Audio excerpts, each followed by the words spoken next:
안녕하세요. 중국 까발리는 남자 중까남 황현철입니다. 오늘은 믿을 수 없는 중국 여론조사를 주제로 말씀드리려고 합니다. 중국의 모든 여론조사가 믿을 수 없고 의미 없고 조작되었다는 말씀을 드리려는 것은 아닙니다. 그런데 조사기관에 관계없이 결과를 볼 것도 없는 여론조사가 있습니다. 바로 민감한 주제를 다룬 여론조사입니다. 중국에서 민감한 주제는 당의 입장, 당에 대한 지지를 포함한 모든 정치적인 견해와 이데올로기 관련 주제를 말합니다. 이를 주제로 한 여론조사 결과는 조사기관에 상관없이 안 봐도 훤합니다.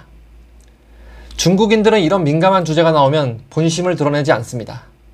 어릴 때부터 그러한 환경과 교육 속에서 자랐고 그것이 자신의 이익에 부합한다는 것을 너무나도 잘 알고 있기 때문입니다. 민감한 주제에 관한 최근 여론조사 같이 보겠습니다.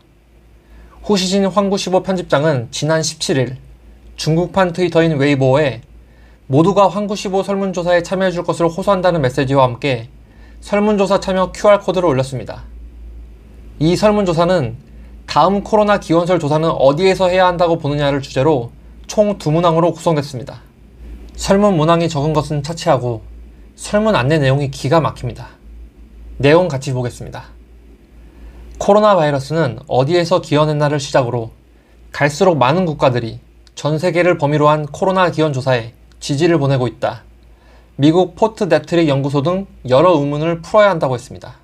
참고로 포트 데트릭 연구소는 과거 미군의 생물학 무기 개발 전초기지로 쓰이던 곳입니다. 황구시보는 원하는 설문조사 결과를 얻기 위해 포트 데트릭 연구소를 마지막에 언급합니다. 설문조사 주체가 관영매체 황구시보니 그러려니 합니다. 이어 문항을 보겠습니다. 첫 번째 질문은 중국의 많은 의학 전문가들과 누리꾼들은 세계보건기구가 다른 여러 국가를 대상으로 코로나 기원 조사를 진행해야 한다고 목소리를 높이고 있다며 이에 대한 지지 여부를 물었습니다. 결과는 뻔합니다. 관심도 없습니다. 안 보겠습니다. 두 번째 질문은 세계보건기구 전문가팀이 다음으로 어디에서 코로나 기원 조사를 해야 한다고 보는가입니다. 아주 대놓고 미국을 찍으라는 문항입니다. 언론 매체라는 곳에서 이딴 걸 설문조사라고 만들어 올리고 있습니다. 결과는 뻔합니다. 결과는 나중에 중국 외교부가 미국이 제기하는 중국 코로나 기원설에 대한 반박으로 또 물타기용으로 쓰일 것입니다. 얘네들 수법입니다. 아무튼 이번 설문조사 주제인 코로나 기원 역시나 민감한 주제입니다. 중국 정부는 세계보건기구의 관련 조사는 끝났다. 우리는 문제없다. 우리는 조사를 마쳤으니 미국도 조사를 받으라는 입장입니다. 중국에서는 정부나 당의 입장이 한번 정해지면 그것으로 끝입니다. 더 이상 토론이나 논쟁의 장이 있을 수 없습니다. 반대도 마찬가지입니다. 그냥 무조건 따라야 합니다. 곧이어 후 편집장은 웨이보어에 앞서 언급한 설문조사를 지지하는 온라인 서명운동 글을 2차례 올렸습니다. 역시나 결과는 뻔하지만 중국 누리꾼의 반응은 차가웠습니다. 좋아요가 많은 댓글은 부정적인 내용이 대부분이었습니다. 가장 많은 지지를 받은 댓글은 진상을 모르는 군중 선동은 역시 황구시보가 전문이다였고 황실에서 기르는 개, 후시진 헌정이라는 원색적인 비난부터 서명이 많은들 무슨 소용이냐, 혼자 즐기냐, 애국, 애향 등 애자만 붙이면 어떤 거짓말도 떠들 수 있고 무슨 일이든 할 수 있다. 이것이 사회 풍조를 무너뜨린 근원이다 등의 댓글이 많은 지지를 받았습니다. 이 설문조사는 한 가지 사례에 불과합니다. 이 밖에도 지난 1일 중국 청년보는 설문조사에서 응답자 중 83.4%가 마르크스주의 신앙을 가진 것으로 나타났다고 밝혔습니다.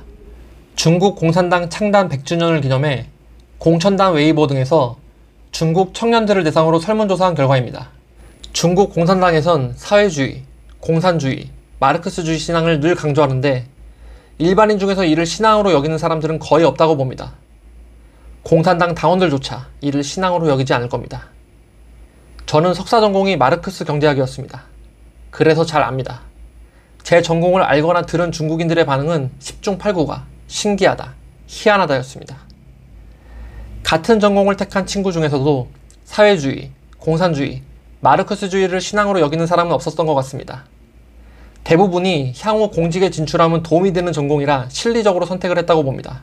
앞에서 봤듯이 중국 관영 매체가 주도한 여론조사의 결과는 대부분 그들이 설계한 대로 원하는 대로 나오지만 늘 그런 것은 아닙니다. 대표적인 예로 최근 중국 정부가 세자녀 허용 정책을 발표한 이후 신화사에서 한 설문조사가 있습니다. 신화사는 웨이보의 세자녀 정책에 대한 준비가 되어 있냐는 질문과 함께 보기로 준비됐고 기대하고 있다. 이미 자녀 계획 일정을 잡았다. 고민 중이다. 여러 문제에 대한 고려가 필요하다. 전혀 고려하고 있지 않다를 내놨는데 전혀 고려하고 있지 않다가 압도적인 지지를 받자 관련 내용을 바로 삭제했습니다. 중국은 항상 이런 식입니다. 마지막으로 오늘 콘텐츠를 준비하면서 생각난 에피소드 하나 소개하고 마치겠습니다. 이달 초 현대 중국학회에서 중국 공산당 100년 특별학술회의를 가졌습니다. 이날 발제자로 나오신 조영남 서울대학교 교수님은 공산당과 국민의 관계를 말씀하시면서 확인할 수 있는 자료에 근거할 때를 전제로 공산당이 중국 국민들의 상당한 지지를 받고 있다고 말씀하셨습니다. 조영남 교수님은 하버드대학 케네디 스쿨 애쉬센터 자료, 아시아 바로미터 조사, 에델만 트러스트 바로미터 자료를 근거로 들었습니다. 그런데 정부에 대한 만족도, 지지도 문제는 앞서 말씀드렸지만 민감한 주제에 속합니다. 그렇기 때문에 조사기관에 상관없이 유의미한 결과를 기대하기 어렵습니다.